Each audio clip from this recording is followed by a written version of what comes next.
আসসালামু আলাইকুম, welcome my another video. আশা করি সবাই ভালো আছেন। আলহামদুলিল্লাহ আমি ভালো আছি।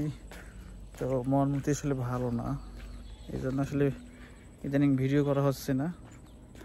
মনমতি ভালো নয় আসলে, কি বলবো, আসলে এমন একটা দিন আসতেছে, মানে খুব কঠিন কঠিন একটা অবস্থা।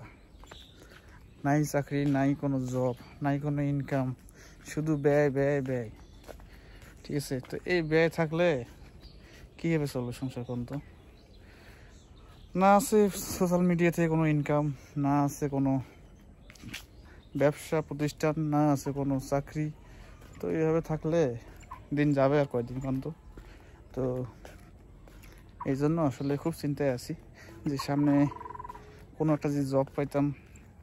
আর এই ফেসবুক থেকে যে কী হবে না হবে এখনও কোনো কিছু আশা ভরসা নেই। অনেকে অনেক ধরনের কথা বলে, তো এগুলো দেখতে দেখতে আসলে মাথা চিন্তা ঢুকছে যে আসলে ফেসবুকে যে এত কষ্ট করে ভিডিও করি, কন্টেন্ট তৈরি করি, তো ইনকাম কি আজও হবে? আজও কি সম্ভব? আমরা তো হলাম ছোটো মানুষ, কোনো ধরনের ভালোভাবে ভয়েস করতে পারি না। তো এই আর কি।